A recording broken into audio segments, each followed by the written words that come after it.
ጎረቤትና እንዲህ እንዳለ የብልጽግናው ሰዎች ኤርትራ ትፈርሳለች ንግግር ቀጥሏል። የአብይ አህመድ አማካሪ ዳንኤል ክብረትም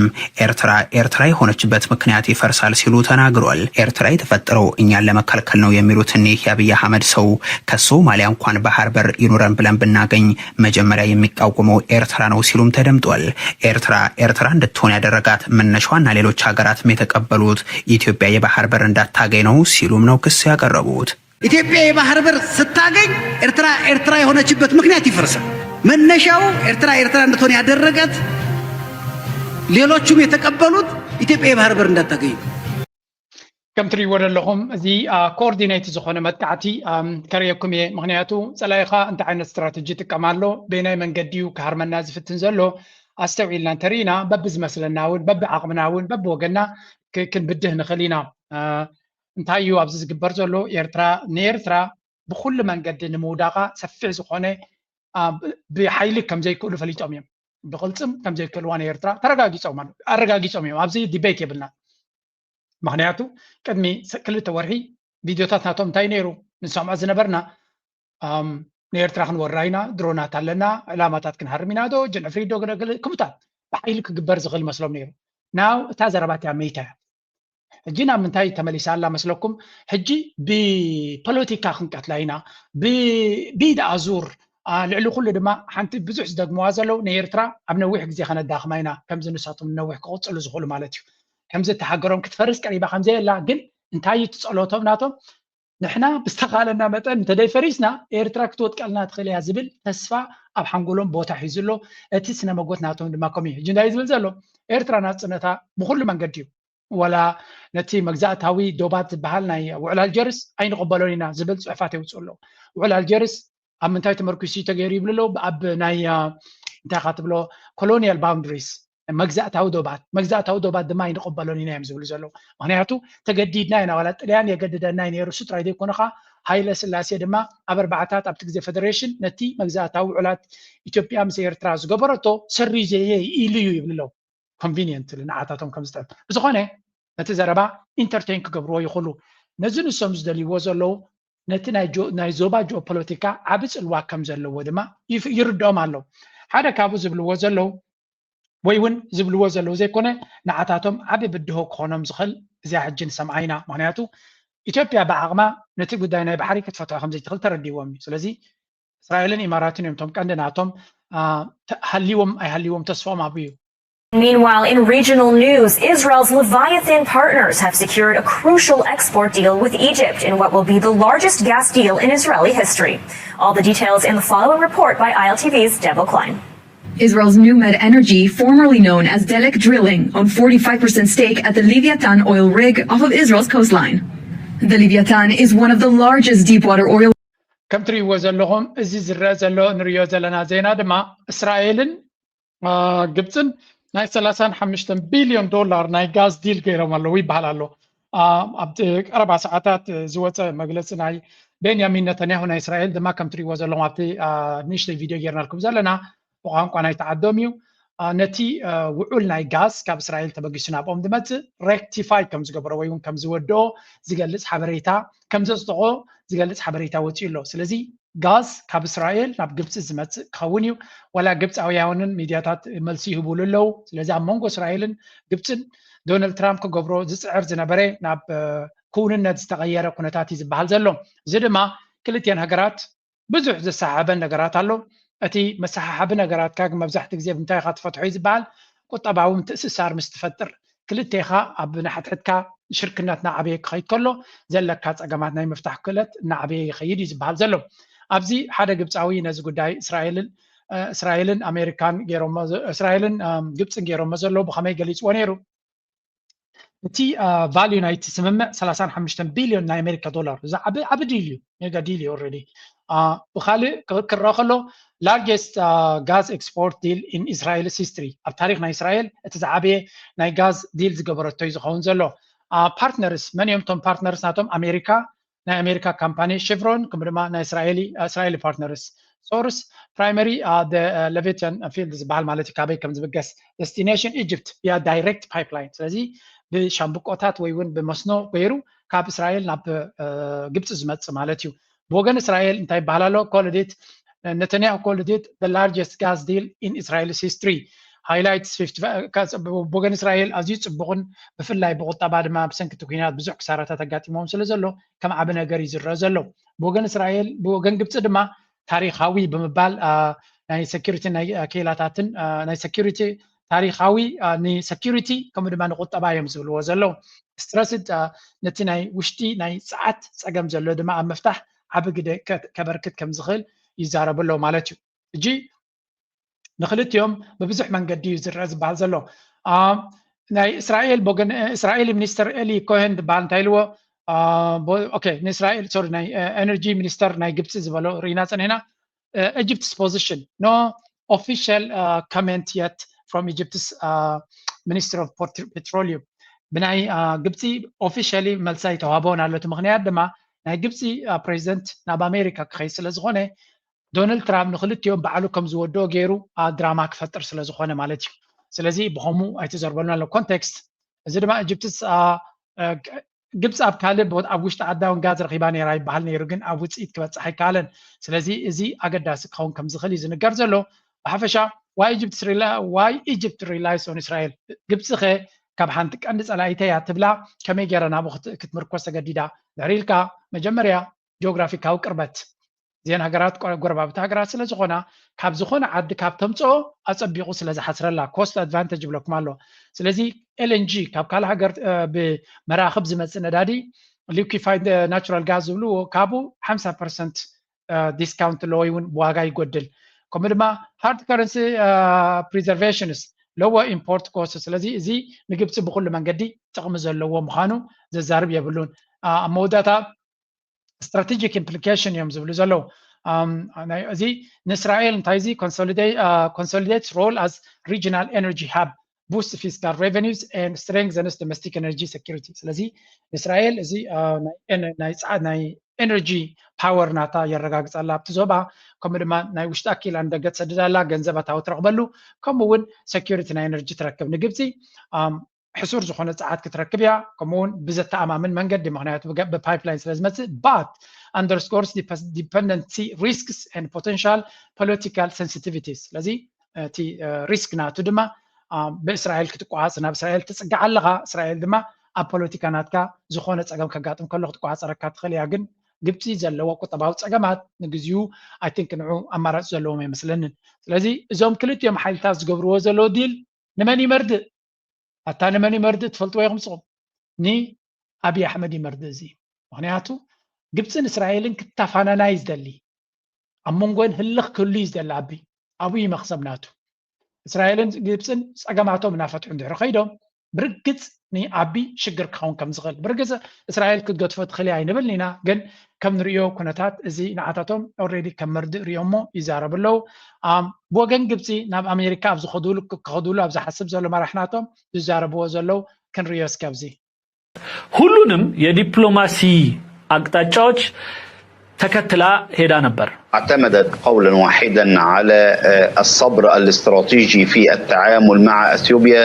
باعتبار ان القاهره تحركت على مدار اكثر من 13 عام للعالم ግብጽ በትዕግስት ከ13 ዓመት በላይ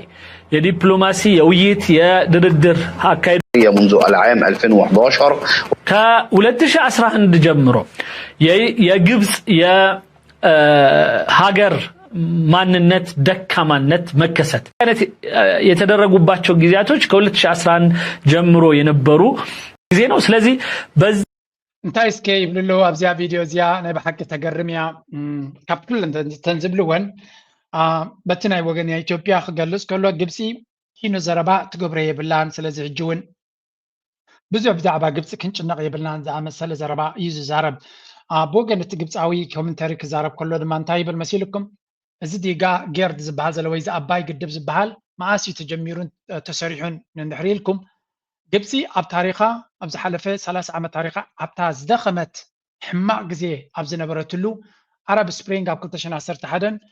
حسني مبارك ካብ ስልጣኑ ተኣልዩ ናይ ፖለቲካ ሓጓፍን ብኮን ተፈጢሩላ ኣብ ዝነበረ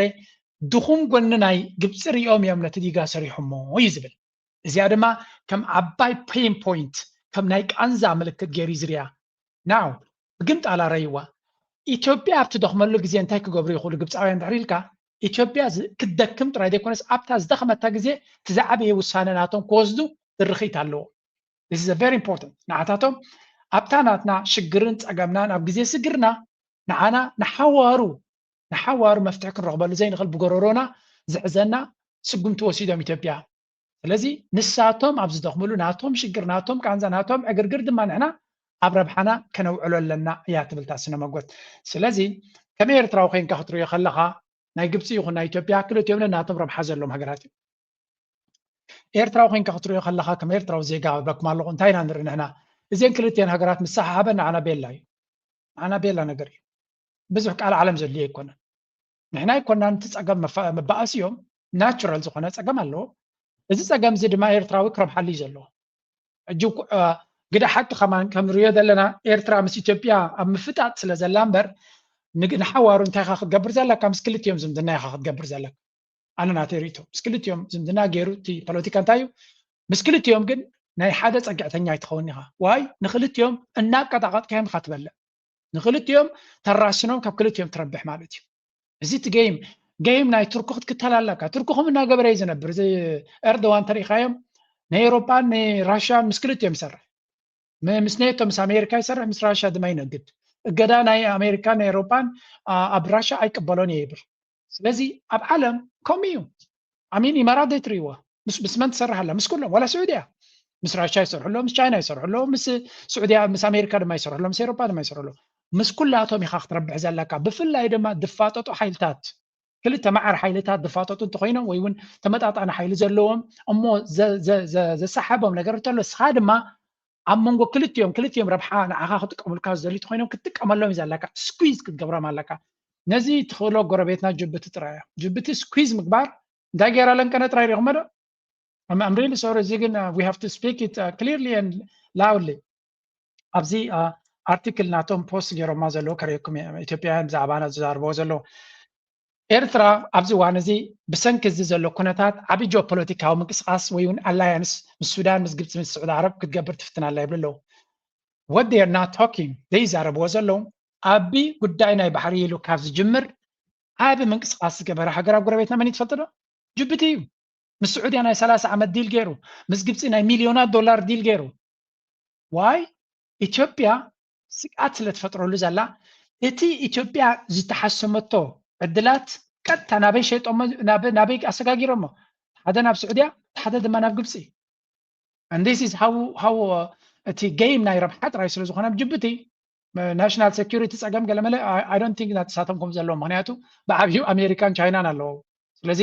ግብፂ መፅዩ ስዑድያ መፅዩ ንሴኩሪቲ ናይ ጅቡቲ ፀገም የብሎም እዚ ከም ጀነራሊ ጅቡቲ ትገብሮ ዘላ ከም ዓብዪ ስነ ጥበብ ጌርካ ክትዛረበሉ ትኽእል ኣይኮነን ብፍላይ ኣሜሪካን ቻይናን ክልቲኦም ኣብኡ ምህላዎም it's a very dangerous situation ዓብዪ ፀገም እዩ እዚ ዓበይቲ ሃገራት ስለ ዝኾና ክልቲአን ተተዋግየን ብዓብዪ ንዓለም ሙሉእ እውን ሽግር እንዲኻ ትብል ካልእ ከም ኤርትራዊ ድማ ጅቡቲ ገለ ትብል ኣብ ጅቡቲ ኣሜሪካን ቻይናን ተተዋግዮም ኤርትራ ኦልሞስት ሓደጋ ናታ ሰማይ ደይቡ ማለት እዩ ስለዚ ጌርናያ ንሕና ተፀሊና ኣለና በዚ ጉዳይ እዚ ኤቭሪባዲ ተፀላዊ እዩ ምክንያቱ እዚኦም ክልቲኦም ሃገራት ኣይበኣሱ ዳ እምበር ቢግ ፕሮብለም እንተዘይተባይሶም ግን ጅቡቲ ኦልሬዲ ናይ ኢትዮጵያ የፍርሃ ወላ ናይ ጅን ኣፍሪካ የፍርሃ ስለምንታይ ዓበይቲ ሓይልታት ኣብኡ ስለ ዘለዉ ነዞም ናይሽተ ሓይልታት ድማ እዞም ናይሽተ ሓይልታት ከመይ ጌራ ስኩዝ ጌራ ተምሪኹም again this is a very ካብ ጅቡቲ ምስ ትኩሉ I know ገለገለ ኤርትራውያን ንጅቡቲ ብጣዕሚ እዮም ዝንዕቁ ይርኢ ኣነ but ክንዕቕ ኣይግባአና ካብ ኩሉ ክንምሃር ይግባአና ንሳቶም ካብ ኣነ ዝመሃርዎ ኣለዎም ንኣብነት ሴኩሪቲ ኤርትራ ምስ ኩሉ ብደወታት ደው ኣቢልዋ ዘሎ ሓያል ወታደራዊ ቅልፅም ስለ ዝሃነፀት እዩ ኣብ ወታደራዊ ቅልፅም ንኤርትራ ምልክት ሕቶ ንትወሊ የብልና ናብዚ ቻነል እዚ ድማ ዲስካሽን ብዛዕባ እውን የብልና because ኤርትራ is powerful militarily security wise ሓያል ሃገር እያ ሓያል ስለ ዝኾነ ደው ኢላ ዘላ ግን ኣብ ሽርክነታት ምህናፅ ግን ኤርትራ ክትውስኾ ዝግባኣ ነገራት ኣሎ ክትውስኾ ዝግባኣ ንኣብነት እዚ ሕጂ ዝተፈጢሩ ዘሎ ሃጓፍ ኤርትራ ሓደ ዓብዪ ንዓዓ ዘርብሕ ስትራቴጂካዊ ዲል ሲል ክትገብረሉ ዝግባእ ኣሎ ንኣብነት ምስ ስዑድያ ዝበሃል ዘሎ ኣብ ዝመፅእ ዘሎ ዓመት maybe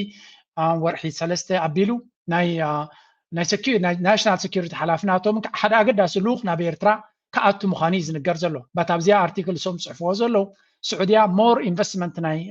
ናይ ገንዘብ ኣብ ኢትዮጵያ ትገብር ዘላ እዮም ዝብሉ ዘለዉ ስለዚ أبي أحمد دحين كريكم أبزي تايم زول زلوا ناب جيبوتي كل خلنا ناقن جيبوتي مس جبتن مس السعوديان أبزين كلت عمت أبي أحمد فنتر كبل لنز جمرة كلتين تك تك كلت ديل جيرة نسعوديا ديل زكبرت هذا ما حدا نقرين يرتع علامة ترجعهم لهم نسعوديا زبالتا سعوديا ناب إيرترا كتأتوكم تغلص لزقمتي اسكا كابزي حسابيت في اللي حسبت لكم صحافة اللي تحتي جيبوتي زبهال مجمر يعني إيرترا نات أمته كاب إيرترا ديسكاونت جيرو كربح زفتن حيلي يدري زلو نيتوبيا دما بقول لك زي كلكوت كم زلو زقبر عبنا تاب سوماليلاند عقرقر جميرو العج أو سوماليلاند مالتي اتعقرقر دما بوغن جيبوتي جمر زلو يمزولو زلو سلازي أبي عمدنا بربرادو قالوا له كأتو زغلت غينو عقرقر كفتر كفتنيا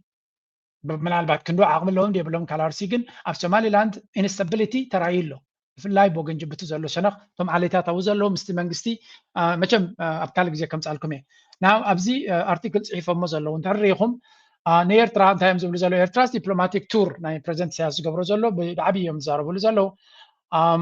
قد من ازي امر اي قد من ازي امر اي ويدا حنا زي خن ريامو دحريص ان هيله كريكم إيرترايم زبلو زقبرو زلو مالت بريزنت سياسة فورك ناب جبت ناب سودان ناب سعود عرب مخادو اكسلنت يو سوم تايب لوب زي قدس هنا ادني غناينا قرمي نيرو سلازي ابو ديسكشن يبلا هاو قصيلو officially framed as cooperation اوكي ابزيا حنتي ناي حنتي فيديو كبكميه من تاع نقرا من قدام ريكومند قبل لكم سلاز دلو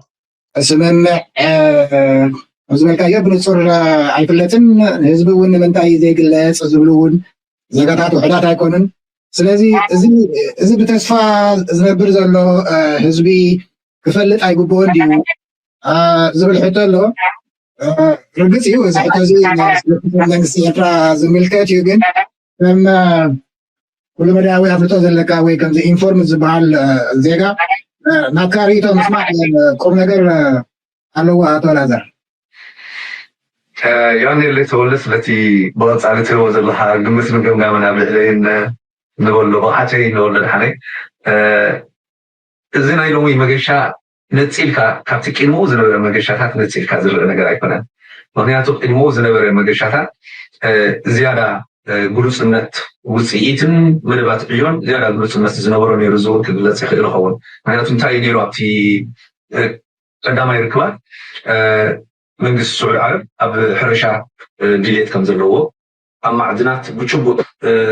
أول حتى تكلم السعودية العرب أب إرتاح خم زلا سلزي أب عجنا زلوا بهجم ديليتم رؤي مهانو أب هبتي عسل هبت بحري زلوا ديليتمون حبيرهم نيرهم أمريكيتهم نيرهم جزئيا سلستيان جزء رسن እዚ ኣብ ቪድዮ ትሪእዎ ዘለኹም ኣብ ቮይስ ኦፍ ኢንቴግሪቲ ብምባል ናይ ቀደም ቮይስ ኦፍ ኣሜሪካ ጋዜጠኛ ዝነበረ ኣቶ ተወልደ ከምኡ ዓይነት ኣገዳሲ ፖድካስት ይገብር ኣሎ ኬትኩም ሰፖርት ግበርዎ ስምዕዋ ኣገዳሲ ዝኾነ ኣናሊሲስ ምስ ሓደ ቅዱስ ኤርትራዊ ሓገራዊ ዝኾነ ኣቶ ኣላዛር ዝተገበረት ኢንተርቪው እያ ነቲ ጉዳይ እውን ብዝሰፍሐ ተዛሪቦም ኣለዉ ንግረ መንገደይ ምዚ ኩነታት እዚ ዝያዳ ብሰፊሕ ክትሰምዕዎ እንተደሊኹም ኣብቲ ቦቱ ከይድኩም ክሰምዕዎ ስለ ዝደለኹ እየ ከምኡ ዝብለኩም ዘለኹ ናው if we go back to after analysis جميرنا أنا نعنا أزياء قداسي زخونات مالتيو نساتهم تم غربيتنا تم صبغنا زي دليل تايمز بلزلو إرترا تقبر زلا نبحكي نزي حقوافنا حجة تفتير زلو كنت كمل لي هتفتن زلا يبلو أوشت إثيوبيا كون كله إرترا بتم بروكسيس كيرا هو حدي بفانو دي أجلا جرا كتداخل منا يعتدل زلا يوم زلو إرترا يكون تداخلكم زلا بنفسكم دخوما سلو زخونكم يو راي مبالي زل اليوم دحريو توم بناتهم تمنيت مالتيو توم بروكسيس هو حات يكون فانو إنها تداخمي يخدو سلو إيرترا دما فرس لتسمع كالي من قدك الدلي إيا نابزي ناي ريجينال سبورت ناي جبتي ناي سعودية ناي سودان تدلي زلايلو أبتزو خدتو ناي إيرترا ولا بميدياتات ناي سعودية زوات أصعفات تاريخايو أبحان تكفال إثيوبيا يتكسني بريزنت ساس كابي إيرترا زلنا صقم زبلا يتسمنيها بقداينا السودان قد بزح كم سزاربه بزح كم سنتنه زقلت حبريتا ببزح من قد كنقل لكم كانينا انا سلازي قداينا السودان اتي امارات قبرو زلا زياده ابزون تاريخهم تحتي سودان استراتيجيك بيفت إريتريا أب السودان مسألة كاب كلامي إت تنيرا يمزولو زلو بتوم بجاز بحالو بجا قربت ناس رزقون تمزبي عجين نزكارن سيفيل وورد ما مسراويتنا السودان كوينايا نتكون تاتقاد دلا يبلو إيجيبت إثيوبيا رايفالري نتي أمونغو خلتينا أمونغو جبتن إثيوبيان زلو كنا تادما ይጥቀሙሉ ለው ግብጽ ድማ ንኤርትራ ከም መህረሚ ቦታ ወይ እውን ኢትዮጵያ ጸቕጥ ናይ መፍጠሪ ይጥቀሙሉ ኣለው ናይ ኤርትራ መራሒ ናብ ግብጽ ዝኸደ ድማ ምስ ግብጽ ርክብ ገይሩ ንዓና ናይ ባሕሪ ሕልምና ክቆትሎ ስለ ዝደለየ እዩ ከምኡ ናይ ጋልፍ ፓወር ሮል ከምኡ UAE ኣብዚያ ሓንቲ ዘረባ ተዛረብዋ ኣላ ኣክቲቭ ናይ ኢማራት ኣክቲቭ ዝኾነ ጽልዋ ኣብ ቀርን ኣፍሪካን ቀይ ባሕርን ከምኡ ድማ ምስ RSF ይስለፍ ከም ዘሎ ኤርትራ ድማ ይብልለው ኢማራት ነቲ ጉዳይ ናይ ባሕሪ ኢሎም ኢትዮጵያ ተዛረብዎ ዘለው ናይ ኢማራትን ናይ አቡዳቢን ኢንጂነሪንግ ምዃኑ ብኦም ዝድፋእ እምበር ናይ ኢትዮጵያ ሕልሚ ከም ዘይኮነ እዮም ክዛረቡ ዝፍትኑ እዮም ዝብሉ which is absolutely true everybody knows that ኣብዚ ዋን እዚ ሳውዲ አረቢያ more cautious ሳዑዲ ዓረብ እጅ እንታይ ይብልለው ብጣዕሚ ጥንቃቐ እዩ ዘለዋ ምክንያቱ ብጀካ ናይ ሽምግልና ካብቲ ናታ ናይ ቪዥን 2030 ክትወፅእ ከም ዘይትደሊ ይብልለው ቀፂሎም ድማ ኤርትራ ብናይ ስዑድያ ኣካይዳ ኤርትራ ሕጉስቲ ከም ዘይኮነት ወይ ፍራስትሬሽን ከም ዘለዋ ምክንያቱ UAE ዓብ ተራን ዓብ ጽልዋ እናገበረት ከላ ስዑድያ ግን ተራ ትፃወት የብላን ኦኬ እዚ ሕጃ ከምቲ ዝግባእ ትፃወት የላን ፕሬዚደንት ሲያሱን ኣትሪሪ ተዛሪብዎም እዩ ግን ስዑድ ዓረብ ድማ መምሕያሻት ክገብሩ ተበጊሶም ከም ዘለዉ ንርኢ ኣለና እዚ ባት ሳውዲ ኢኮኖሚስት ሃይስ ኢትዮጵያ ሊሚት ኣስመራስ ሌቨሬጅ ብሓፈሻ سعودية جنا بانا مور investment سلت قبل زلام سنة كنت باشر كنا توم سلز عبي إثيوبيا عبد الوا كم زلوا يوم كزارة بزفتن زلوا كل نريو زلنا نساتهم السعودية نابير ترى كينو security زحالفة أبقى طبعا عبي رول كتقبر تزيكيلا بقمت على مس إثيوبيا عبي شركنا سلز زلوا أنا تشركنا الدماء more opportunity كم فترة الله سلند غليهم زولو زلوا تي أتمامتنا إثيوبيا بحفشة zero sum game يو سعودية سي مس إثيوبيا ترى كسرت قلنا إيرترا صراحة قلنا زغان دايفتي زبن أمريكان إيرترا أنا تسيلهم قاتلوا بتسان عفور من قالين زجبروا لزنبرو إيرترا completely بزخوني يخرج كم زي تكبر مقبار مس إثيوبيا ترى تكبر كم زلة كاز جبر زنبرة كم زب كعير دومني زلوا يس سعودية مساهم ركب اللوا مساهم ديل اللوا مس إيرترا كلها كتكبر تخليها كلها هجرات مالتي مساهم زلون ولا مس إيرترا كجبرة يخلينا نحنا تراي أبتناتنا more investment oriented معناته investment كسب زي الهجرات security ونا يقدسني يسقدسني جن to some extent إيرترا حيال دحرقينا إيرترا نتنا تانجر كتوحس اللي تغل تاخن قبرنا invest نقبر كايبلو إيرترا compromise تكون تخلوي ونإيرترا كالا حيلك وجبت أزغل كوين أنت تسميهم نإيرترا دنجيس أم زي كون نربحهم يلهم كما تسخول يوم إيرترا حيال مخالن تفليت أم جن تايبلو بقى إيرترا حيال يا أمس إيرترا ترى أركنتي دليل نمبر investment هاي دليلناني ናይ ቁጠባ ብዙሕ ኣይተበገሱን ኣለው ስለዚ ሳራታት ንገብራይ እንደለና ኣብቲ ናይ ሴኩሪቲ ግን ሓያል ሃገር ትሕሪ ኮይና ምስ ኤርትራ ብዙሕ ሽርክነት እውን የድልየናን እዩ ከምኡ ድማ ብግምታሉ ኤርትራ ከነቲ ንሶም ዝደልይዎ ኣብ ደገ ባሕሪ ቤስ ክገብሩ ኸ ዕድላት ክትቦም ትኽእል ኣይትኽእልን ኣይ ዶንት ኖ ብሓፈሻ እስከ እንመለስ ናብዚኦም ጎረቤትና ዝብሉና ዘለኻ ኣብ ስምዒት ከያተና ክንሰምዖ ዘለና እዩ መጀመርያ እዚ ናይ ባሕሪ ብኣታቶም ከመይ ይርእይዎ ኣለው ደጋግመን እንዳለው ኦህዴድ ያመጣት ያለችውን አዲስ ትርክት በጣም በጥንቃቄ ማየት በብርቱ መታገል የሚጠይቅ ጉዳይ ነውና ጥንቃቄ እናደርግበት። አባዱላ የአሰብን ጉዳይ ይዞ የመጣው ግልጽ አድርጎልናል። አሁን እንዳውም የኦህዴድ የአሰብ ጥያቄ ግልጽ ሆኗል። ከምንም በላይ ግልጽ ሆኗል። አሁን አባዱላ መጥቶ ሲገልጸው በትክክል ወሎ ሰሜን ኦሮሚያ ነው ከሚል ጩኸታቸውና ተረክታቸው ጋር የተገናኘ ትግል እንደሆነ ከመቼውም ጊዜ በላይ ግልጥልጥ ብሎ አደባባይ ወጣ። እንታዮም ዝብሉ ዘለው ብሓፈሻ ብልጽግና ምናልባት እቲ ናይ ኣፍደገ ባሕሪ ሕልሚ ናይ ኢማራት እዮም ዘሳስዩ ዘለው ዝብል ስነ መጎት ኣሎ ኣብ ትሕቲኡ ግን ምናልባት እቲ ባሕሪ ክንረኽቦ እንድሕሪ ኮይና ናይ ኦሮሞ ባሕሪ ክኸውን እዮም ዝደልዩ ዘለው كم تذكروه أبزتي أبادول لازم بحزلو ناتهم ليك أبز نيرو فيديو إتيوان يرجنا روتي فريزن أبزايته تنالا انتايو زبل نيرو حسب أكلنا يولو ينيرو زبل زربا تذكروه تخينكم إتا ولو تبل زربا بعلامة دايما دايلا زمس الزربا ينيرا let me give you نتمي مورناتكم نمحداس يا سمعوا واضحا የኤርትራ አካል አልነበረ አሰብ የወሎ አካል በነበረው የክፍለ ሀገር ክፍፍል ማለት ነው። እንዴት ሆኖ ነው ሕጂ ከም ትሪእዎ ዘለኹም ዓሰብ ናይ ወሎ ኣካል እዩ ዝብሎ ዘብሎ ዘሎ እንታይ እዩ እቲ ወሎ ሰሜን ናይ ኦሮሚያ እዩ ዝብል ስነ መጎት ስለ ዘለዎም ትዝክርዎ ተኮይንኩም እቲ ኣብኡ ዘሎ ድሬዳዋ ዝበሃል ከተማ ናይ ኦሮሞ ዓዲ ነይሩ ኢሉ ዓቢ ኣዛራብን ዕግርግርን ፈጢሩ ነይሩ ከም ዝዝክርዎ ሕጂ ድማ ኣካል ናይ ወሎ ይምባል ነቲ ኦሮሚያ ዝብል ናብኡ ንምስፍሕፋሕ እምበር ንኢትዮጵያ ኣይኮነን ኣብ መወዳእታ ኩሎም ካልኩሌሽን ናቶም እቲ ሃገር ክትፈርስ ከም ትኽእል እሞ ኣብ መወዳእታ ኣነ እንታይ ሒዘ ይተርፍ እዩ እምበር ንኢትዮጵያ እውን ኣይኮነን እቲ ካልኩሌሽን ስለዚ ኣገይን ብወገን ናይ ኢትዮጵያውያን ድማ ወገን እቶም ኣምሓራ ማለት እዩ እዚ ገይም እዚ መጀመሪኡ ናይ ኢትዮጵያ ገይም ኣይኮነን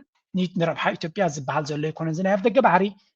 ምናልባት ኣብ ትሕቲ እቲ ኣጀንዳ ድማ ከም ገለ ኢሉ እንተሰሊጥሎ ማለት እዩ ትብልፅግና ነቶም ኦሮሞ ናይ ኦሮሙማ ሜንታሊትን መፃእን ዝሕሰብ ደኣ እምበር ንኢትዮጵያ ንኣምሓሩ ንኩላታ ኢትዮጵያ ኣብ ግምት ዘእተወ ካልኩሌሽን ከም ዘይኮነ እዮም ዝነግሩ ዘለዉ ስለዚ ክልተ ጎራሃት ሓማኹሽ ስንቆም እዩ ኮይኑ ዘሎ ኣብ መወዳእታ እቲ ናይ ኢትዮጵያ ኣካይዳ ከምዚ ዓይነት መዓት ትሪክስ እዩ ዘለዎ እቲ ኣብ ኢትዮጵያ ዘሎ ብፍላይ እቲ ናይ ብልፅግና ኢሊት ዝኽተሎ ዘሎ ስትራቴጂ እንተሪኢኻዮ ንናቱ ነታ ኦሮሞማ ትብል ኣብ ብልፅግና ዘለው ፖለቲካል ኢሊት ንዓታቶም ብዘርብሕ እታ ኢትዮጵያ ከምዛ ኣብ ኣምሓራ ዘሎ ኣምሓራ ሎሚ ካብዚ ኩሉ ዝወርዶ ዘሎ ተመሊሱ ይቕረ ተባሂሉ ምሶም ክቕፅል ዘይቅፅል ካልኣርስቲ ስለዝኾነ ናይ ትግራይ ጉዳይ እውን ከምኡ ናብ ኩናት ክምዕብለሉ ዝኽእል ኩነታት ናማዕበለ ይኸይድ ኣሎ ኣብ ዝበሃለሉ ዘሎ እቲ ኩነታት ከመይ ጌርካ ነናትካ ኣብ ወገን ሶማል ናይ ክልል ሶማል ናይቲ ተቃዋሚ ኣብ ኤርትራ ዝነበረ ኣብ ኣስመራ ድማ ምስ ኣብይ ኣሕመድ ተዓሪቁ ናብ ዋትዩ ዝነበረ ሕጂ ድማ ከይዶም ዝነበሩ ኣብ ቀረባ ኢንተርቪው ገይሩ ነይሩ ኣብይ ኣሕመድ ብፍፁም ክእመን ዝኽእል ከም ዘይኮነን ነዳዲ ናትና ፀጋታት ናትና ካብ ክልል ሶማል ይስረቕ እዩ ዘሎ ንህዝቢ ሶማል ድማ ዝኾነ ነቲ ክልል ሶማል ድማ ብዙሕ ረብሓታት ብዘይብሉ መንገዲ ዝኸይድ ዘሎ ስለዚ ቅርሕንታዊ ዘሎ ቅድሚ ኤርትራውያን ኢና ቃልሲ ጀሚርና ባህላ ይሱ ናቱ ኢንተርቪው ኣብ ኣዲስ ስታንዳርድ ወይ ኣዲስ ሲግናል ዝብሉ ኣውፅኢሎ ትመራሕናቶም ተሪኹሞ ናይ ኤርትራ ቃልሲ ካብ ቅድሚ ናይ ኩሉ ኣብ ኤርትራውያን ቃልሲ ማለት ናይ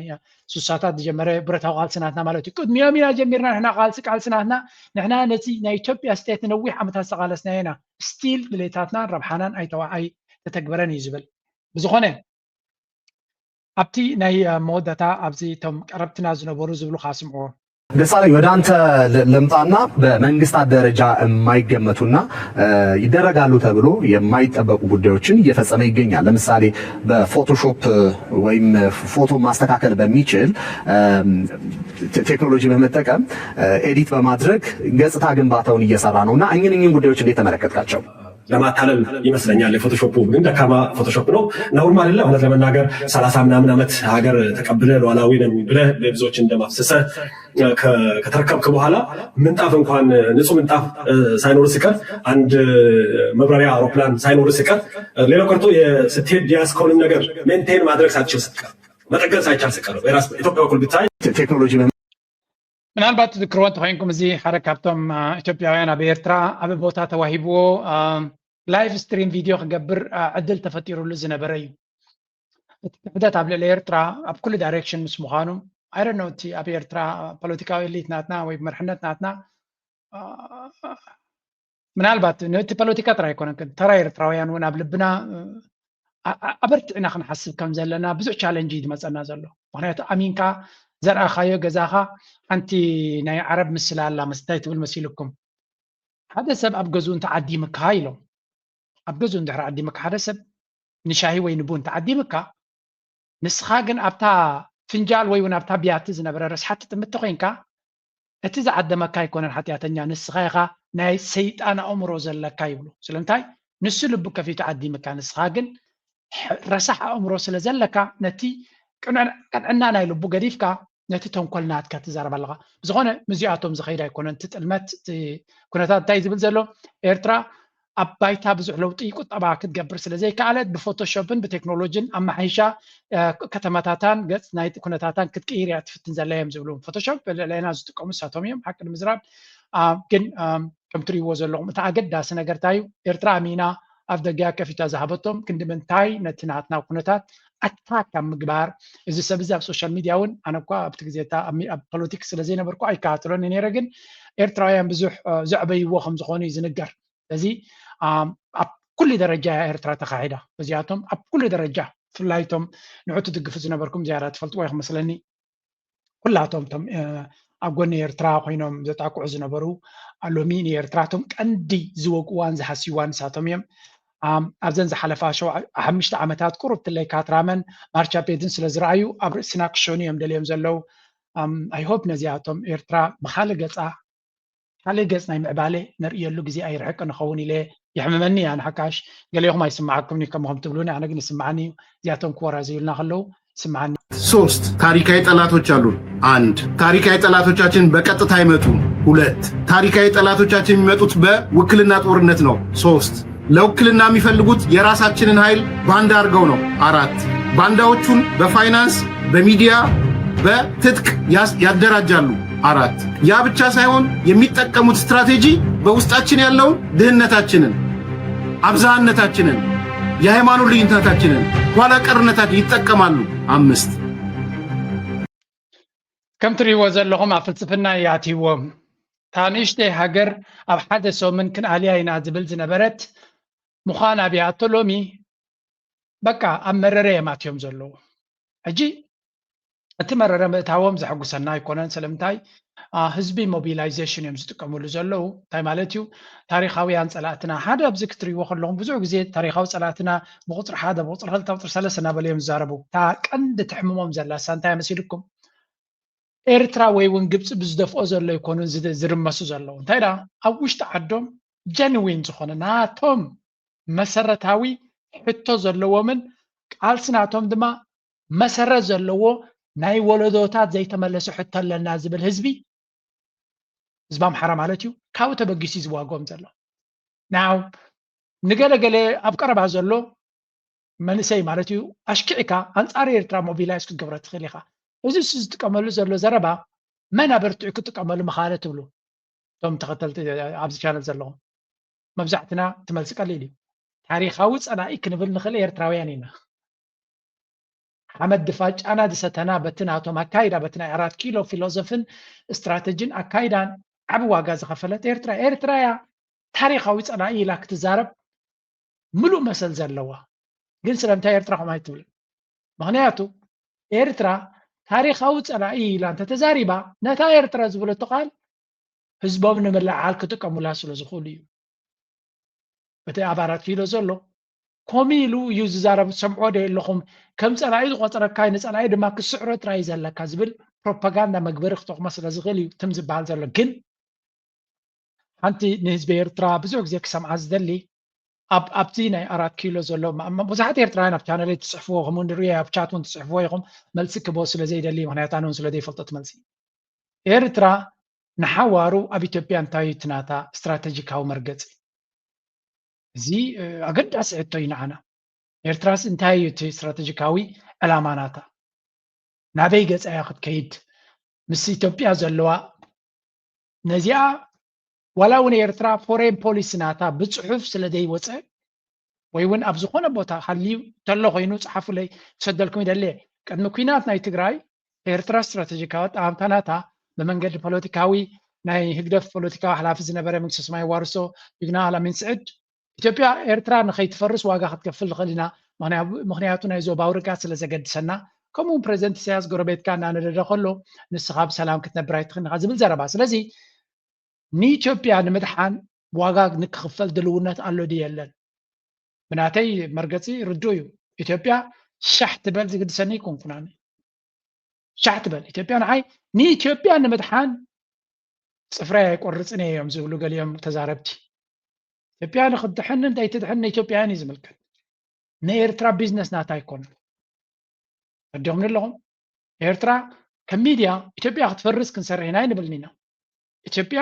ብድሌት ኢትዮጵያውያን ተፈሪሳ ግን ሻሕ ትበል ጥራይኻ ትበል ኣይነበረና ኣይጠፋና ንዓና ዝምልከት ጉዳይ እውን ኣይኮነን ናይ ኢትዮጵያ ጉዳይ ንዓና ዝምልከት ኣይኮነን ንሕና ንዓና ዝምልከት ጥራይ ዘለና ንሕና ኣነ ከም ኤርትራዊ ኤርትራ ጥራይ ተገድሰኒ ኢትዮጵያ ፅቡቅ ንክትረክብ ፅቡቅ ዝምድና ምስ ኢትዮጵያ ክህልወና ንስራሕ ዶ እወ ሱዳን ፅቡቅ ኮይና ኣብ ፅቡቅ መፅያ ናብ ፅቡቅ ዝምድና ክንከይድ ንስራሕ ዶ እወ ሶማልያ ጅቡቲ ኩሎም የመን ዋላ ብንዮም ስዑዲ ምስ ጎረባብትና ፅቡቅ ጉርብትና የድልየና ግን ንሳቶም ፅቡቅ ክህሉ ዋጋ ይንኸፍል ኢና ንሕና ጅገሊኹም እንታይ ክትብሉን ኢኹም እንታይ ዳ ምስ ትግራይ ፅምዶ ትገብር ኣለኻ እንታይ ዳ ምስ ሱዳን ንሰርሕ ኣለና ምክንያቱ ንሱዳን ዘፍርስ ዘሎ ሓይሊ ንኤርትራ ከፍርስ ከም ዝደሊ ስለ ዝነግረና ዘሎ ተስዋይ ንንቕበሎም ክግበር ኣለዎ ንብል እንዳለና ምስ ትግራይ እውን ከምኡ መፅኡ ክድምስሰኩም እየ ዝብል ሓይሊ ስለ ዘለዎም ኮላይ ንዓዖም ክድምስሶም ስለ ዝደሊ ብሓደ ንስራሕ ብሓደ ሓቢርና ንሓዋሩ ዝቕፅል ዝምድና ጌርና ንክመፀና ዝኽእል ፈተና ምስጋርኪኑ ድማ ሓበራዊ ሽርክነት ንግበር ዝብል እንድሕር ኮይኑ ንቕበሎ ኢና ካብዚ ቀፂልና እቲ ዘረባ ንሰምዖ ዘለና በብዙሕ መንገዲ ዝመጽእ ዘሎ ኢትዮጵያውያን ነዚ እሳቶም ዝብልዎ ዘለው ኣብዚ ስምዑ። ኦርቶዶክስ መጥፋት አለባቸው። አማራና ኦርቶዶክስ መጥፋት አለባቸው። Amhara and Orthodox must be destroyed. I'm not making this up. እኔ አይደለሁም ይሄንን ያልኩት። ሴክሬታሪ ኦፍ ስቴት የነበረ በሪቻርድ ኒክሰን ዘመን ማለት ነው ሄንሪ ኪሲንጀር ይባላል። በ1972 እንደ ኢሮፓያን አቆጣጠር በእኛ ደግሞ በ1964 ዓመተ ምህረት ቀዳማዊ አፄ ኃይለ ሥላሴ ለመውረድ 2 ዓመታቶች ሲቀሩት ለአሜሪካኖች እንግዲህ እንደ አድቫይዝ እንደ ጥናት ተጠንቶ ምክረ ሀሳብ ሆኖ ለፕሬዚዳንት ጽሕፈት ቤት የቀረበ ጥናታዊ ጽሑፍ ነው የምነግራችሁና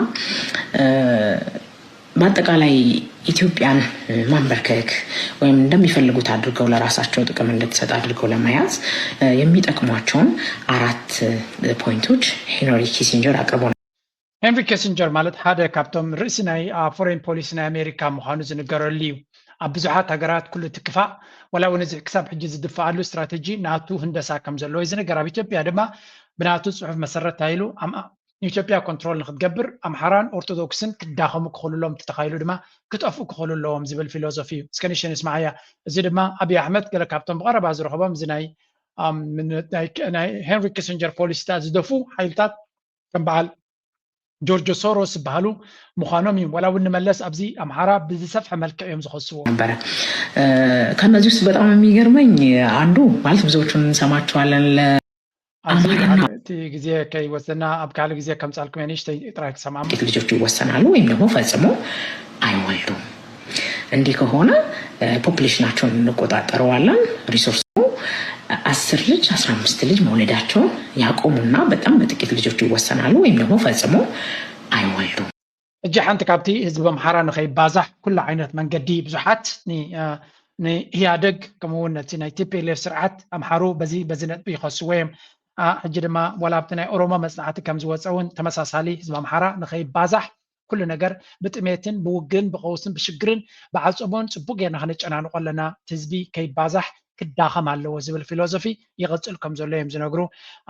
ዋላ ብዙሓት ደርፍታት ናይ ኦሮሞ ዝወፁ ዘሎ ንኣምሓራ ንምድኻም ከም ስትራቴጂ ይስራሓሉ ከም ዘሎ ኣብዚ እዋን እዚ ይዝረብ። ግምጣሉ ትፋኖ ድማ ያ ቃልሷ በርቱ ይቅጽል። በወታደራዊ ቁመና ገዘፍ ብሎ ለመታየትና የተኩስን አቅም ለማሳደግ ሰፊ ስራዎች እየሰራችሁ መሆናችሁን ነው እንግዲህ እየተከታተልን ያለ ነው። ይሄ እንግዲህ መሳይ ትውልዱ በእኛ የፖለቲካ ፕሮግራም መሰረት መሰብሰብ አለበት፣ መሰልጠን አለበት፣ ታጠቅ አለበት። ጠላቴ ወደሚለው አካል ሁሉ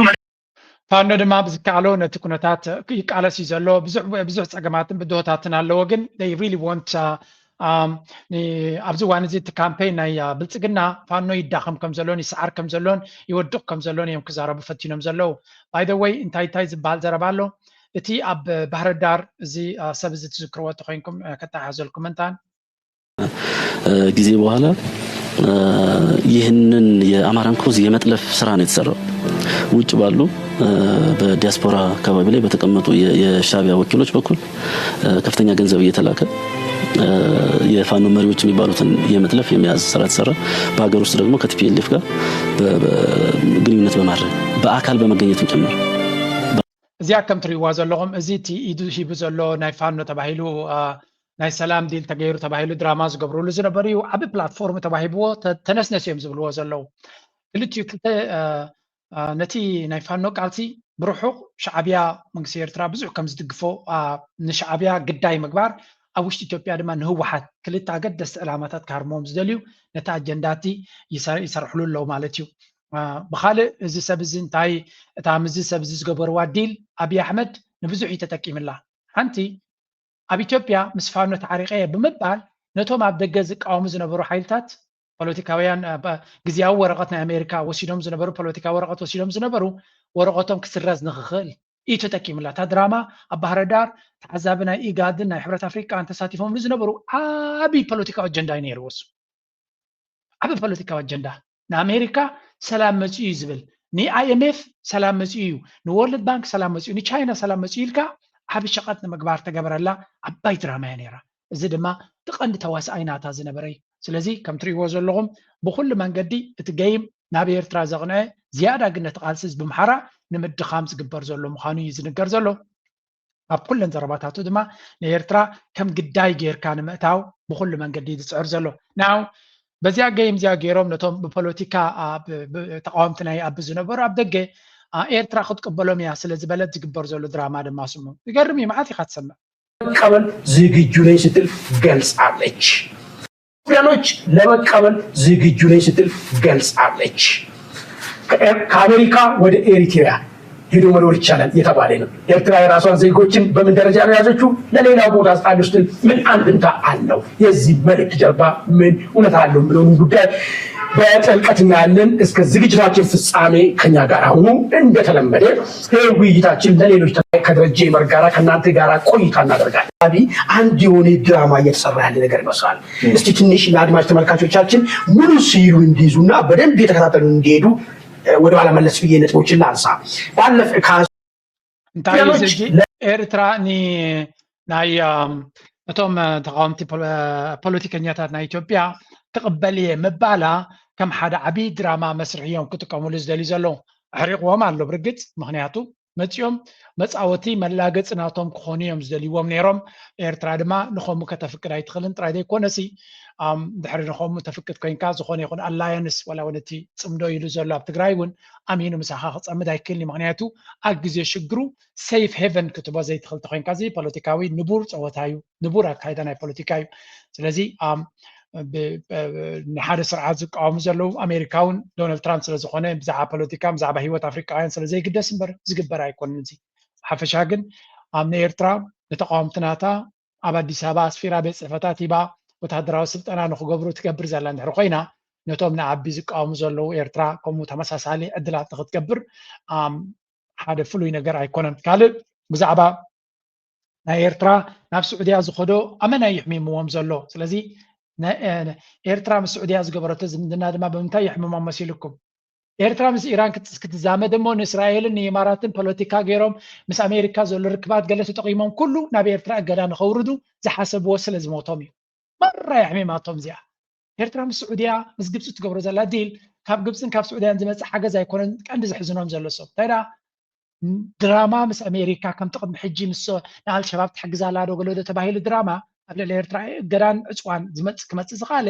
ከምኡ ናይ ምምፃእ ተኽእሎ ዚሮ ስለ ዝገበረቶ ኤርትራ ኣመና እዩ ዝሕምሞም ዘሎ ተቐሪፅኩም ሕደሩ ጥራይካ ትብሎም ነዚኦም and then we move on ንቐፅል ካብቲ ዝቕፅል ናብ ፖለቲካ ናይ ትግራይ ንስገር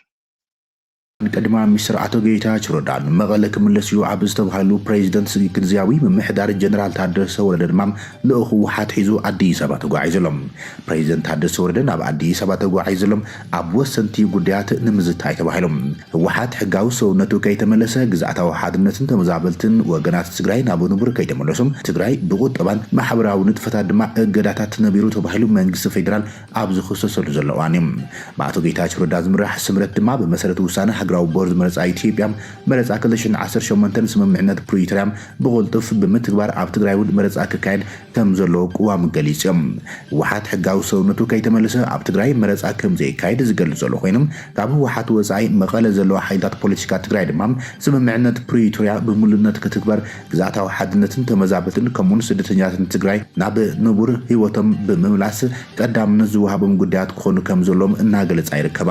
ታደሰ ወረደ ወጥሪ ሰማይ ኣብ ዝዓረገሉ ኩነታት ምክትሉ ምስ ዝኾነ መራሒ ህወሓት ኣቶ ኣማኑኤል ኣሰፋውን ሒዞም ናብ ኣዲስ ኣበባ ምስ መንግስቲ ፌደራል ንውሳነ ዘተ ተጓዒዞም ዘሎም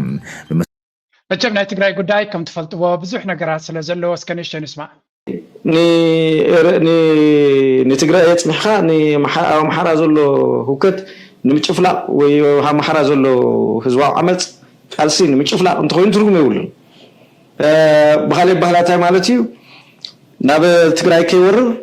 ኣምሓራ ኣሎ ስለዚ ትግራይ ኣፅኒሐ ኣምሓራ ክወቃ ናብ ኤርትራ ከይወርር ትግራይ ኣሎ ስለዚ ኤርትራ ኣፅኒሐ ትግራይ ክወቃ እንተኮይኑ እዚ ስሉ ደኸ ፍሕራት ረኾ ሻጥር ስለ ዝኾነ ዋጋ ይብሉን ንኢትዮጵያ እውን ኣየድሕንም ስለዚ እቲ ናይ ብሓቂ ናይ ሰላም ዘተ ካብ ናይ ውግእ ካብ ዓመፅ ካብ ወራር ንባዕሉ ኣፅርዩ ውሽጣዊ ጉዳያቱ ኣልዩ እንድሕር እቲ ዘተካይድዎ ብጣዕሚ ፅቡቅ እዩ ናብ ሰላም እውን ተተሰጋጊር ብጣዕሚ ፅቡቅ እዩ ድሌት ህዝቢ ትግራይ እውን እዚ እዩ ኣነ ከምኡ እየ ዝደሊ ህዝቢ ትግራይ እውን ከምኡ ይደሊ ኢለ እየ ዝኣምን ምክንያቱ ኣብ ውግእ ኣይርባሕን ወረውግ ውግ ጥራሕ ዘይኮነስ ወረውግ እውን እዩ ምስማዕ ኣፅልይዎ ዘሎ እዚ ህዝቢ ማለት እዩ ስለዚ ናፍቱ ንሕና ንብሎ ዘለና መትከል ይመፅሉ ማለት እዩ መንግስቲ ኢትዮጵያ ከምኡ ተገይሩ ናፍቱ ብተደጋጋሚ ይልን ውዕል ፕሪቶሪያ መቸም ኣብ ትግራይ ዘሎ ኩነታት a little bit complicated ምዃኑ መፍላትዩ ሕጂ እዚ ታደሰ ወረደ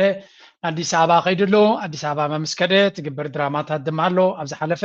ታደሰ ወረደ ኣብቲ ናይ ህወሓት ዋዕላ ኣትዩ ማሕላ ከም ዝፈፀመ ንህወሓት ክሳብ ሞቱ ክከላኸለላ ምዃኑን ግን ብዙሓት ድማ ንህወሓት ከጥፍ ኢሉ ዝተፈጥረ ሓይሊ እንተሎ ንሱ እዩ ዝብል ስነ መግወድ ድማ ኣሎ ስለዚ it's a very very confusing thing ኣብቲ ትግራይ ብፍላይ ድማ እቲ ናይ ምርጫ ዝበሃል ዘሎ ቫሪያብል ተወሲኽካለ ድማ ሓሸውየ ጥርዝ እዩ ዘለና ስክፍታ ኣብዚ መረፃ እዚ ቦርድ መረፃ ኢትዮጵያ ዘቀላቀሎ ስልቲ ኣሎ ንኣብነት ከባቢታት መረፃ ምግባር ይከኣለሎምን ዝበሃሉ ከባቢታት ብሰማያዊ ሕብርን ብቀይሕ ሕብርን ፈሊናዮም ኣለና ዝብል ኣብ ባህላታት ብተደጋጋሚ ንሰምዕ ኢና እዚ ንዓና ዝፈጥረልና ስክፋት ኣብ ትግራይ ወይ ድማ መንግስቲ 4 ኪሎ ኣብ ዘጣየሾ ጊዜያዊ ምምሕዳር ዝመርሓ ትግራይ ሙሉእ ንሙሉእ ቀይሕ ጌርካ ኣብ ምዕራብ ትግራይ ዘሎ ዘይሕጋዊ ክፈርስ ዝግብኦ ምምሕዳር ሰማያዊ ጌርካ እቲ ዘይሕጋዊ ስርዓት ብመረፃ ሕጋውነት ንምልባስ ዝኽየድ ዘሎ ከይዲ እዩ ዝብል ስጋት ኣለና እዚ ብሄር ንዘይ ምምላስ እውን በቃ አልቲሜት ምክንያት ህወሓት ተባሂሉ ይኽሰስ ሕዝቡን መረፃ ንዘይ ምግባር አልቲሜት ከውስ ተባሂሉ ህወሓት ዝኽሰስ ኮይኑ እዚ ክልቲኡ ጌጋ እዩ ባህላ ያነ ብዛዕባ ህዝቢ ትግራይ ክቃለስ እየ ዝብል ዝተፈላለየ ውድብ ክህሉ ይኽእል እዩ ሕጋዊ ይኹን ዘይሕጋዊ ብዘየግድስ ግን እንተገደደ ሓሳብና ዋላ ዝተፈላለየ እንትኾነ ኣብቲ ናይቲ ብሄር መሰረታዊ ዝበሃሉ ኣጀንዳታት ግን ስምምዕ ምምፃእ የድሊ ዝተፈላለዩ ዓይነት ፖለቲካዊ ኣፈላላይ ዋላ ይሃልወና መርገፂና ግልፂ ክኾን ክኽእል ኣሎ ንህዝብና እውን ግልፂ ንኣባላትና እውን ግልፂ ንዓለም እውን ግልፂ ንመንግስቲ ኢትዮጵያ እውን ግልፂ ክንገብረሉ ኣለና ዓቕሚ ዘይብልካ ሲ መረፃ ዶ ዲሞክራሲ ዶ መስሓቅ እዩ ብሓቂ ጊዜያዊ መንግስቲ እውን በተለይ ናይ ታደሰ ወረደ መቸም ከምዛ ትሪእዋ ዘለኹም እቲ ኩነታት ናይ ትግራይ ብዙሕ ኣዛረብቲ ነጥብታት ኣለዎ ናይ ትግራይ ጉዳይ ድማ ኣብቲ ናይ ኣብይ ኣሕመድ ፖለቲካ ኣካይዳ ሰንትራል ሮል እዩ ዘለዎ ምክንያቱ ኣብ ትግራይ ፕላናት ናቱ ብዙሕ ምዃኑን ነቲ ናይ ትግራይ ኣቃውማ ድማ ናብ ኤርትራ ክገብሮ ዝደሊ ሕልሚ ትግራይ ታ ሰንትራል ቦታ ምዃኑን ዕዩ ዝንገር ስኻ እንታይ ማለት እዩ ናብ ኤርትራ ሕልምታት ናይ ኤርትራ ናቱ ኣጀንዳ ናይ ኤርትራ ናቱ ክሳብ ሕጂ ኣይተስተኻኸለን ዘሎ ወይ እውን እቲ ሕልሚ ናቱ ናብ ኤርትራ ዘለዎ ክስተኻኸል ዝኽእል ኢልካ ክትዛረብ ኣይትኽእልን ኢኻ መቸም እቲ ንሪኦ ዘለና ኩነታት ቀሲልካ ክትዕዘቦ ትኽእል ኢኻ ካብኡ ቀፂልና ናብቲ ናትና ሓንቲ ናይ ፖለቲካዊ ኣብቲ ድራማ ናትና እሞ ክንሰግር ቁርብ ንግዚኡ ጠፊኣ ዝቐነየት እያ እዚኣ ኮይና ንስማዓ ያስከ ግን ድማ ናይ ስትራቴጂ ደገፍቲ ባሕርና ንሓሉ ድሓር ሕቶ ነቕርብ ዝብሉ ኣሎ ግን ንሕና ኩሉ ግዜ ተጋጊና ዝኣተናዮ ኩናት ኣለ ንመሬት ይመስለና ንምዕቃብ ኢሳያስ ኮይኑ ዝፀንሕ ንባሕሪ ይመስለና ንምቕፃል ስልጣን ኢሳያስ ኮይኑ ይፀንሕ ንስዋእ ሻዕብያ ንቐፅል ስድራና ዘይ ንቐፅል ንስንክል ንሻዕብያ ንቐፅላ ብጥዕና ትቕፅል ምስ ገንዘባ ትቕፅል ደቅና ግን ዘይቅፅሉ ስድራና ግን ዘይቅፅሉ ንሕና እውን ዘይንቕፅል ንኸው ንዓናና እዛ ዘረባ እዚኣ መይታ ትካያ ሕጂ ቀደም ምናልባት ክሸክዕ ዝኽእል ሰብ ነይሩ እዩ በዚ ትብሎ ዘለካ ዘረባ እንተቲ ናይ ሎሚ ዕድመ ንኣብይ ኣሕመድ ንዑ ነቶም ካድረታቱን ድሌታቶምን ባህግናቶምን ከም ፀሓይ ቀትሪ በድሓውሃው ኢሉ ንኤርትራ ንናፅነታ ኣይንቐበልን ንልኡላውነታ እውን ሕቶ ኣለና ከመይ ገይራ ተገንፂላ ኤርትራ ካብ ኢትዮጵያ ክትወፅእ ከላ መን ኣፍቂድላ ዝብል ኣብ ፓርላማ ንዑ ምሱ ትሰርሕ ዘለካ ዝሓወይ ንስኻ ካልእ ከኣዳድለ እታ ፖለቲካ ከይዳ እያ ክትዕበኣላ ትኽእል ደረጃ ኣይኮነትን ዘላ ስለዚ ኣይ ቲንክ ዊ ክሊር ኣብዚ ኩነታት እዚ እታ ፖለቲካ ክትመቶም ከላ ግን ክንሪኦ ፅቡቅ ስለ ዝኾነ ዘምፃልኩም ዘለኹ ንቐፅል ኣብ ኤርትራ ገፅና ምስ ንሰግር ሓደ ካብቲ ኣብዚ እዋን እዚ ዓብ ነገር ጌርካ ክትገልፆ ይትኽእል ኢኻ ግን ስቲል ሲግኒፊካንት ኣገዳስነት ዘለዎ ጉዳዩ እዚኣ ትሪእዋ ዘለኹም ኣምባሳደር ናይ ሚኒስትሪ ጉዳያት ወፃኢ ናይ سويدن ናብ ኤርትራ ከይዳ ከም ዘላ ዝንገር ስዊድን ኣብዚ ኣብ ዩሮፒያን ዩኒየን ኣባል ኮይና ማገዳስ ተራ ዘለዋ ብዘይነዓቕ ተራ ዘለዋ ሃገር እያ ናው ምስ ኤርትራ ድማ ንስዊድን ብብዙሕ ነገር ክትሪኣ ትኽእል ኢኻ ስዊድን ኣብ ግዜ ቃልሲ ናይ ህዝቢ ኤርትራ ይኹን ክሳብ 97 ኣዝዩ ኣገዳሲ ተራ ምስ መንግስቲ ኤርትራ ምስ ህዝቢ ኤርትራ ንቃልሲ ኤርትራ እውን እንተኾነ ዓብ ተራ ዝተፃወተት ሃገር እያ ነይራ ድሒራ ድማ تزخف أترات كافت صوت هجرات دما إيانيرا طلبات انترفيو ناتي مس أي حونا تيدروس زجبرنايو ذكروات وينكم زعبازي سبيشال فيديو جرناينا أبزي كاتينا زيا متيا مس منستر قدات وصاي هجر إيرترا أتو عثمان صالح ركب كم زجبراتيو زنجرزولو the two foreign ministers discussed bilateral relations between Eritrea and Sweden, regional development, as well as peace and security in Africa and the rest of the region. Obviously, كان قداسي نزوباو كنتات كل تعاور كبات شركة كل تعاوز من Eritrea سويدن كمون نزوباوي رجعت سلامنا بقرن أفريقيا بأفريقيا كمون نايك بحري بوتا مالتيو كمون بمس ministry مس minister ناي labor and social welfare ويزرو لول جابراب كم استراخبت ما يوزن جرزلو in a meeting she held with كم زون ريالنا ስለዚህ ምስክል ታገድ ደስቲ አባላት ካቢኔና ኤርትራ ተራኺባላ ማለትዩ ከም ንሪዮ ዘለና እዚ ምናልባት ስዊድን ኣብ ተራ ፖለቲካና ኤርትራ ወይ እውን ፎሬን ፖሊሲና ስዊድን ኣብ ዝዋን እንታይ መስል እስከንሽ ተብዚያ ስምዖ on recently a significant restructuring of its international development assistance, with 4 African nations losing their bilateral aid programs in the coming years. The Swedish government will phase out development cooperation with Zimbabwe, Tanzania, Mozambique, and Liberia. Minister for International Development Cooperation and Foreign ሕጂ ኣብዚ ክልተ ነገራት ምርኣይ የድሊ ስዊድን ዘለዋ ናይ ወፃኢ ፖሊሲ ብፍላይ ምስ ሃገራት ኣፍሪካ ዘለዋ ሽርክነታት ካብ ብዙሓት ሃገራት ትቆርፅ እያ ዘላ ኩሉ እቲ ገንዘብ ናብ ዩክሬን ክኸይድ ኣለዎ ካልእ ዝኾነ ይኹን ሰብኣዊ ሓገዛት ካብ ብዙሓት ሃገራት ዲፕሎማስያዊ ኣካይዳናታ ኢዳ ትስሕብ ኣላ ከምኡውን ካብተን ሰሓል ሃገራት ናይ ተን ብዕልዋ መንግስቲ ካብ መንግስትያት ዝወደቑ መንግስታቶም ዝተሃለዩ ከም በዓል ቡርኪና ፋሶ ኒጀር ማሊ ዝኣመሰላ እውን ዲፕሎማሲ ናታን እቲ ወፃኢ ሓገዝ ናታን ተኣልየላ እያ ስለዚ ፎሬን ሪስትራክቸሪንግ ትገብር ኣላ ከም ዘላ እዩ ዝንገር ዘሎ ከም ምቕፃል እውን ኣብዚ ቀረባ ቅንያት ኣብ ልዕሊ ኦርቶዶክሳዊት ቤተክርስትያን ናይ ኤርትራ ኣብ ስዊድን ዘላ ስጉምቲ ወሲዱ ከም ዝነበረ እቲ መንግስቲ ዝንገር ንሱ ድማ እታ ቤተክርስትያን ኦርቶዶክሳዊት ቤተክርስትያን ናይ ኤርትራ ምስ መንግስቲ ኤርትራ ርክብ ኣለዋ ብዝብል ክሲ ማለት እዩ እቶም ተቃወምቲ ዝበሃሉ ብዝገበርዎ ኬዝ ማለት እዩ ክሳብ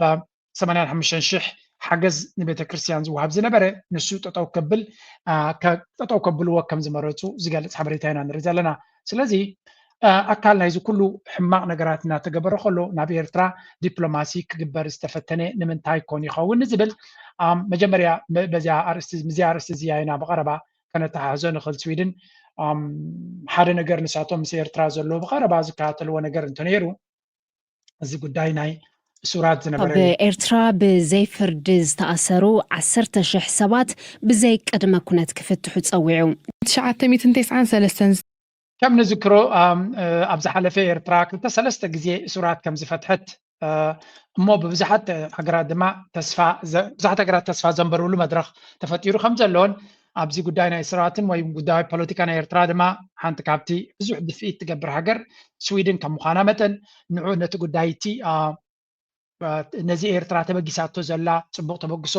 ኮንዶኾን ምስኦም ክንሰርሕ ንኽእል ካብ ዝብል ተበግሶ እውን ክኸውን ይኽእል እዩ ኢልካ ክትግምቶ ትኽእል ኢኻ ብዝኾነ ስዊድን ምስ ኤርትራ ዝገብርዎ ዝምድና ኣገዳሲ እዩ ኣካል ናይ ኤውሮጳዊ ሕብረት ስለ ዝኾኑ ኤርትራ ከምቲ ሱራት እንኮላይ ኣብ ምፍታሕ ትኸዶ ዘላ ነዚ ጉዕዞ እዚ እትባቢላ ሒዛ ፅቡቅ ዝኾነ ውፅኢት ክትረክበሉ ተስፋ ይገብር ንዓይ ዘሐጎሰትኒ ምዛ ናይ ኤርትራ ናይ ዩኤን ኮኦርዲኔተር ምርኻባ እዩ ምክንያቱ ካብ ኣብ ሙሉእ ኤርትራ ዘሎ ዲፕሎማት ዝበለፀ ስእሊ ናይ ኤርትራ ብፅቡቅ ንክትርቋሕ ትፅዕር ዘላ ሰብ እዚኣ ናህላ ቫልጂ ትበሃል ሰብ እያ ስለዚ ምስኣ ተራኺባ ስለ ዘላ ናይ ኤርትራ ፕሮግረስ ብፅቡቅ ክትገልፀላ ትኽእል ሰብ እዚኣ እያ ዚስ ኢዝ ዋን ሓንቲ ነገር ዘሐጎሰትኒ ካብዚ እዩ እታ ካልይቲ ቀንዲ ዘሐጎሰትኒ ግን ስእሊ ብላዕሊ ትርእይዎ ኣለኹም أنا أبز حلفة أتريد تزاريبا يا رب زلن كني إرترا سلم انتهى أتوم نعش دبلومات ناتا أبتي ركبات زي موت إلى نيره نعي سمعهم جرو ما يبلكم يلغون but this is يقبرون يرم خونيهم بس اللي جنا وتسن نيرو أبز حجكن تنقل تمن ساعات نريهم زلنا نبحك تحققش منستري حبريت حجر إرترا دما دايما دايلو نزاس إلزيا فوس جبرا بمخالو we are very very happy أزي عينات بحر دما ينا خنر ندلي سلزي بحكي تسبل كم ز عينات بحري كقصل دما ندلي مغنياتو نعشتو ولدو بوليتيكنيات ناون نقدميت كموتو ناتسرح كركبو صلاتنا دما زوم بحقو زلو بوغيرم تسفانو قرصو سلندلي حتى فيديو دما لابزيا كلنا بلو بزحت سدولا يلهم والله መንግስት ኤርትራማ ግልጽ የዛረበኩም ስለዚህ ኣብ ኤርትራና እዚ ዘመን 26 والله መንግስት ኤርትራማ ግልጽ የዛረበኩም እዚ 2026 መንግስት ኤርትራ ለውጥ ዝገብረሉ እዋን ኩሉ ሊሚት አለው ነገርኩም አለው ማለት በጊዜስ እዚ ቅድሚ 5 ዓመት ኮማ ይብልኒ ቅድሚ 10 ዓመት ኮማ ይብልኒ ሕጂ ግን ናይ ለውጥ እዋን بتفطر حجي نايلو طواني انت يبلا الله رداكم الله بناي تفطر حجي نايلو طواني كل سيكترات نايتعدي سرح جزات راي هنا كله ارتراوي لوطي خنري كنفقر سلام خونا عدنا او حجيس انو زياد زربا باي وجن ولا حنت جاي بلان انا كبزاد سمعكوا زلو زربا مالتيو وانو كل جزيه زبحال زلو زربايو سلازي يس 2026 كان مجمري بزح سرح كسرح على مخانو تثبيت يقبر له I really hope زي ودت عباس بلو زولا بكالو ون تسرحنا ايربورت نايكلن اب اسرع اسرع شدشان كجمر مخانو ون كزارب سميه له افكايس ارينا خنبل ندلي ناي وشت حبريتاز فلطو سلازي بلا يعني اتي تمنيتنا نجلس بحكنا نجلس I think بس حير تراوي ابزي حساب زي يرعميو تي ناي سكيورتي حتو سقاطات زلو ستيل على لوجن أبس هاجرو تكاسل ديلان لذا نعو كمان أي كفون إحنا قدام أب هاجرنا كوينات يبلان سلزي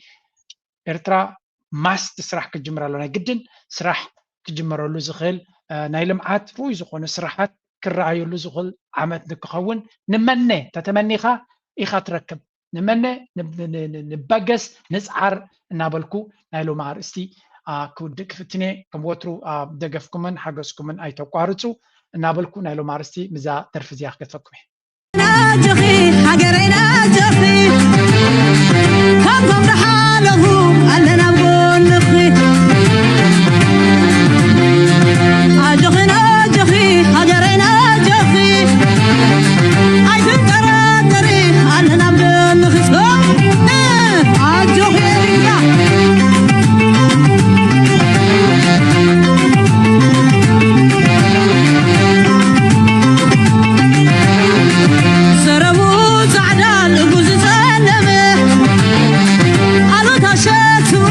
كل زعلم حين فاكروا دنا خيسا قوم ورا رجامروا بالشفان